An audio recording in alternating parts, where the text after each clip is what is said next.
നമ്മിന്ന് പോണത് ഇംഗ്ലണ്ടിലെ beautiful town എന്നറിയപ്പെടുന്ന ഒരു ടൗണിലോട്ടാണ്, ഹെൻലി ഓൺ തേംസ്. ഗായ്സ്, അപ്പം ഞങ്ങൾ ഇന്ന് ഹെൻലി ഓൺ തേംസ് പോവാണ്. ഇവിടെ അടുത്തുള്ള ഒരു ടൂറിസ്റ്റ് സ്പോട്ടാണ്.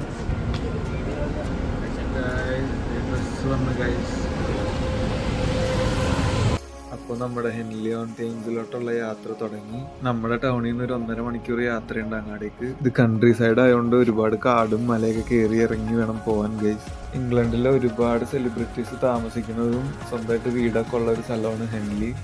ഇതേ ആപ്പിളാണ് ഉണ്ടായി കിടക്കണേ. അവരൊക്കെ പറിച്ച് കഴിക്കുന്നുണ്ട് ഗൈസ്. നമുക്ക് ക്ലാസ്സിൻ്റെ എടുത്ത് പറിക്കാൻ പറ്റില്ല. ഇത് എന്തോരോന്ന് നോക്കിയാൽ നിലത്തിറക്കണേ. ഇതൊക്കെ നാട്ടിലെത്തറുടെ മുതലാ. ഇതാണ് ഗൈസ് കൺട്രി സൈഡിൻ്റെ ഒരു ഭംഗി. ആ ഒരു ഹെറിറ്റേജ് ബ്യൂട്ടി അവർ കീപ്പ് ചെയ്തുകൊണ്ട് നടക്കുകയാണ്. ചില വീടിൻ്റെ ഫ്രണ്ടിൽ പോർഷൻ അയണോൺ വരെ കിടപ്പുണ്ട്.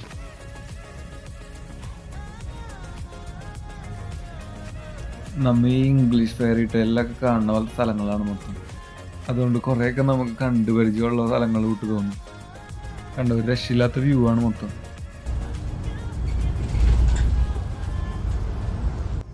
നമ്മ റിവർ സൈഡ് റോഡ് എത്തി, ഏകദേശം എത്താറായി. ഇത് ബോട്ടുകളൊക്കെ നമുക്ക് ഇവിടെ നിന്ന് കാണാം. ഇത് ഭയങ്കര എക്സ്പെൻസീവ് ആയിട്ടുള്ളൊരു സ്ഥലമാണ് ഈ ഏരിയ. ഈ നമ്മുടെ ബീവർലി ഹിൽസൊക്കെ പോലത്തെ ഒരു ഏരിയയാണ്. ഇവിടെയുള്ള എല്ലാവർക്കും സ്വന്തമായിട്ട് നാരോ ബോട്ടും യോട്ടൊക്കെ ഉണ്ട്. നാരോ ബോട്ട് എന്ന് പറഞ്ഞാൽ ഇവിടുത്തെ ആൾക്കാർ പണ്ട് മുതൽ ഉപയോഗിച്ച് പറഞ്ഞ ബോട്ടാണ്. നല്ല വ്യൂ ആണ് ബസ്സിന് പോകുമ്പോൾ ഇതില്, അടിപൊളിയാണ്.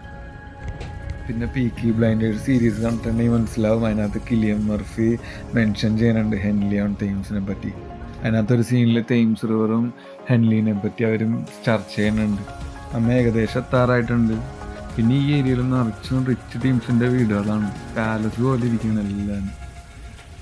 അങ്ങനെ ഹെൻലി ഓൺ തേംസ് എത്തി ഗൈസ്. ഈ കാണുന്ന റിവറിൻ്റെ പേരാണ് തേംസ് റിവർ. അടുത്ത സ്റ്റോപ്പിലാണ് നമ്മൾ ഇറങ്ങണേ. അപ്പോൾ ഗൈസ്, ഹെൻലി ഓൺ തേംസ് എത്തി. ഇതാണ് സ്ഥലം. ഇതെല്ലാം കാണാൻ പോകുന്നതാണ്, കാണാൻ പോകുന്നതാണ് സ്ഥലം. ഇതാണ് guys Henley on Thames. Google ചെയ്ത് കഴിഞ്ഞാൽ ഒരുപാട് മിസ്റ്റീരിയസ് ആയിട്ടുള്ള സ്റ്റോറീസ് കാണാൻ പറ്റും ഈ ടൗണിനെ ബേസ് ചെയ്ത്. നമ്മ ചെറുപ്പത്തിലെ ആനിമേഷൻ സ്റ്റോറീസിലൊക്കെ കണ്ടിട്ടുള്ള സ്ഥലം കൂട്ടാണ് കറക്റ്റ് ഇവിടെ. പിന്നെ ഇവിടുത്തെ പ്രത്യേകത എന്ന് പറഞ്ഞു കഴിഞ്ഞാൽ വിൻറ്റേജ് കാർസ് മുതൽ മെക്ലാറൻ 750S സ്പൈഡർ വരെ നമുക്കിവിടെ കാണാം. ഒരു രക്ഷയില്ലാത്ത ഗൈസ് വണ്ടി. അടുത്തത് ഞങ്ങൾ എല്ലാവരും ഓരോ ഐസ്ക്രീം കഴിക്കാനുള്ള ഒരു പ്ലാനിലെത്തിയേക്കുന്നത് ഗൈസ്. നാട്ടിൽ 1200 രൂപയാണ് ഒരു സ്കൂപ്പിന്. ഇങ്ങനെ ഉണ്ടാമല്ലേ